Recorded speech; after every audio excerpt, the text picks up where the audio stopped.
Hey guys, it's Chris, and welcome back to another House of the Dragon video. Today I want to talk about 5 different reasons why I think House of the Dragon has at least the potential to be better than Game of Thrones.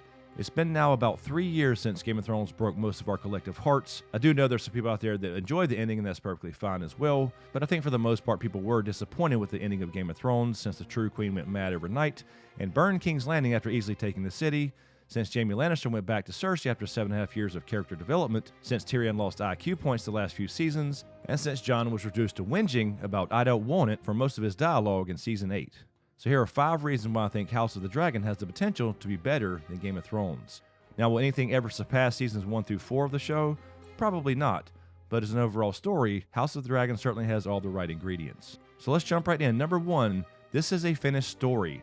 No books remaining about this time period, no guessing, no conversations from George R.R. Martin about how he's planning to end it, no random people jumping out of trees to kill the Night King, no sudden reversals of character arcs, and no subverting expectations just to subvert expectations. Which leads me to number 2 about the story. We don't know everything. Fire and Blood is written as fictional history from the point of view of Archmaester Gildain, and he also includes input from Mushroom, a court jester to several kings during that time period. In other words, this story is from an unreliable narrator, so the stories of how things happened are his opinion or from other sources. So we do have a general bird's eye view of the story, and there are some details, but not all the details. And of course, with George R.R. Martin working closely with Ryan Condal and Miguel Sapochnik, even those who read the books will have to discover those details, so we're all in for surprises. And number 3, HBO doesn't want that shit with Game of Thrones to happen again. HBO has definitely shown that it has to meet certain expectations to be received well. Seasons 1 through 4 are the bar for any TV show, and HBO at least did show that it wants to reach that potential again, since they did film a $30 million pilot for the prequel Blood Moon, which has now been canceled, about the Long Night, which would have featured more details about the White Walkers, Starks, etc. But again, it got canceled and they threw $30 million out the window. In a book released by James Miller, who came into HBO, he revealed that it just didn't deliver on the promise of the original series.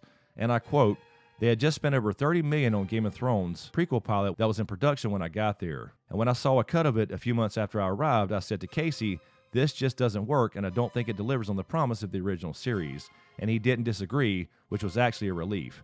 Now, the Casey he was talking about was Casey Bloys, HBO's chief content officer and over all things Game of Thrones. And speaking of HBO, this brings me to number 4. HBO hurt us all.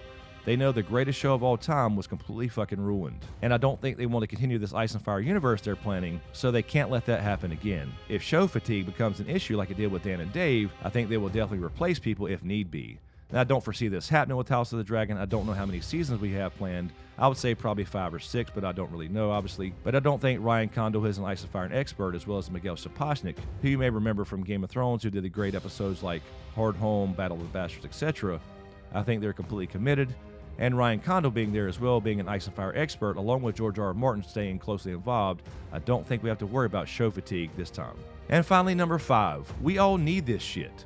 Game of Thrones brought so many people together around the most popular TV show of all time, and I think House of the Dragon has the potential to do this again.